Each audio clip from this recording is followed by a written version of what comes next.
Dunlap family, welcome back to more reading and writing. So we're going to talk today, continue our talk about our learning target, which is I can determine the I can determine theme using a piece of literature. And our literature right now is poetry. Okay, we're talking about poetry. In the small grades, we've been reading different poems, and we're going to continue reading some poems. Next week, I've got some fun stuff for us to do with poetry.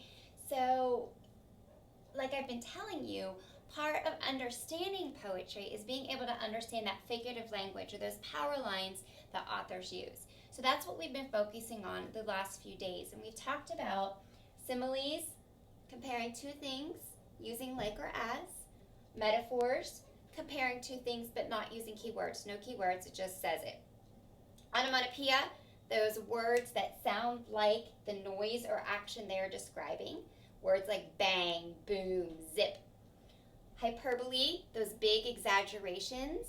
Okay, I caught a fish this big. Those exaggerations that are used either to make us laugh, to make us chuckle, but a lot of times they're used to make a point.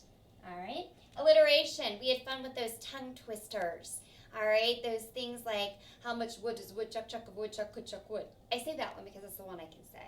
All right, you all rocked it on Flipgrid. I was laughing so hard at some of your tongue twisters. Some of them I could do, some of them I couldn't do. You came up with some really good ones, and I loved hearing the ones that I wasn't familiar with, that they were new to me. So I had a lot of fun with those, and I hope you had fun going back and listening to them and trying some of them and recording yourself trying some of them. That was a lot of fun. But that alliteration, those tongue twisters, are an excellent example of the alliteration. That's that repeated sound at the beginning. Not the ending sound. We're not talking rhyming. Not like, fin, I don't know. I can't, bin. What else rhymes with fin? Bin, din. Yeah, anyway, you get it. Not those ending sounds. All right, just those beginning sounds. Alliteration's the beginning sound. Today we're going to talk about one that's a little tougher, and that's called personification. Okay? If you look at the word personification, what is the root word? Can you see the base word in personification? Can you see it? I see the word person. Okay? Person. So here's what personification is. This one's a little tougher. This one isn't one we really haven't talked about this year so very much at all. Personification is when you take something that is not human, okay, or alive. Something that is like what we would say like an inanimate object, like this door, or the chair, or the table, or something that's not human could be like an animal. You could personify a cat. You could personify a dog. You could personify a tree or a plant. Okay? Personification is taking those things that are not human and giving them human traits or human characteristics. Okay? So for example, this door right here, to that secret, creepy place out there that I'm not telling you what's behind that door yet. Maybe I'll tell you like on the last day of school and show you what's behind this door. But until then, it's a mystery. All right, but this door is not human. Okay, but if I were to give it a human characteristic, all right, I might say something like, when Mrs. Dunlap opened the door, it creaked hello to her.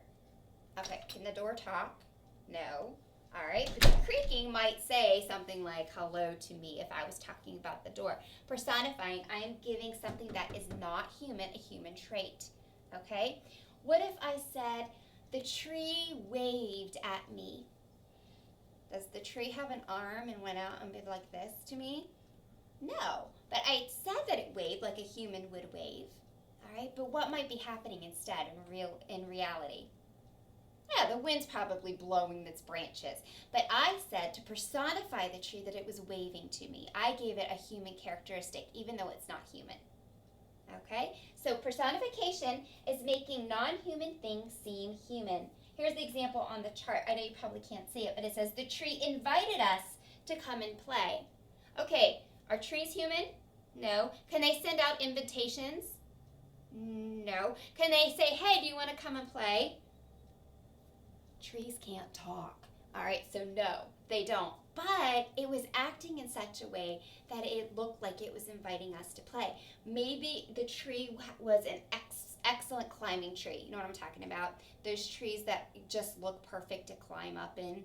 And it was inviting kids to come and play in its tree because it just looked so fun. Didn't talk, it didn't act like a human, but the author is giving that non-human thing human traits to make it seem like it was human. All right, so that's kind of personification in a nutshell.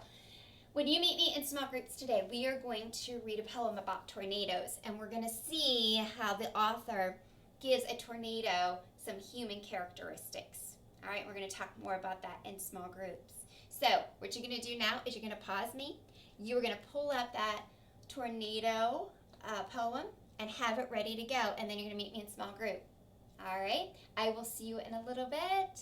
Take care. I love you. Bye.